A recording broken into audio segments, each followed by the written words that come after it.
வணக்கம். தமிழ் ஃபுட் கார்னர்ல இன்னைக்கு கதம்ப சட்னி பண்ண போறோம். இந்த சட்னியை நம்ம ரொம்ப ஈஸியா வேகமா பண்ணிடலாம். இந்த சட்னிக்கு நம்ம எதையுமே வதக்க வேண்டியதில்லை, அப்படியே நேரடியா அரைச்சிடலாம். நல்ல வாசனையாகவும் சாப்பிட்றதுக்கு ரொம்ப டேஸ்டாகவும் இருக்கும். இட்லி தோசைக்கு தொட்டு சாப்பிட்றதுக்கு இது ஒரு பொருத்தமான சட்னி. இப்போ எப்படி பண்றதுன்னு பார்க்கலாம்.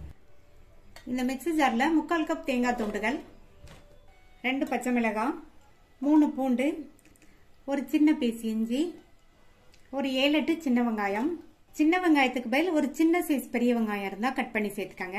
அடுத்து கொஞ்சமா கறிவேப்பிலை இலைகள், கொஞ்சமா ஒரு 10-12 மல்லி இலைகள், 4-5 புதினா இலைகள்,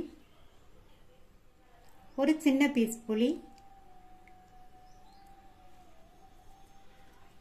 1 டேபிள் ஸ்பூன் பொட்டுக்கடலை. இந்த சட்னிக்கு தேவையான அளவு உப்பு.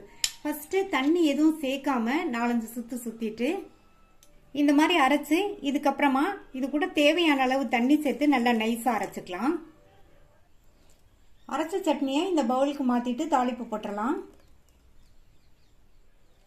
தாளிப்பு போடுறதுக்கு இந்த பேன்ல 3 டீஸ்பூன் தேங்காய் எண்ணெய் சேர்க்கிறேன். தேங்காய் எண்ணெய் சேர்த்து தாளிச்சோம்னா சட்னியோட சுவை டிஃப்ரெண்டா ரொம்ப சூப்பரா இருக்கும். எண்ணெய் சூடாயிடுச்சு. அதுல 1/2 டீஸ்பூன் கடுகு, 1/2 டீஸ்பூன் உளுந்து சேர்த்துக்கோங்க. அடுத்து கறிவேப்பிலை,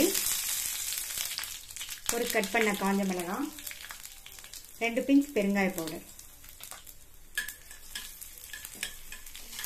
தாளிப்ப சட்னியில சேர்த்துடலாம்.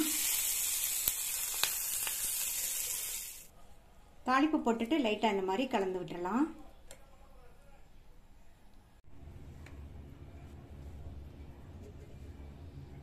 நீங்களும் இதை ஒரு தடவை ட்ரை பண்ணி பார்த்துட்டு உங்க கமெண்ட்ஸை சொல்லுங்க.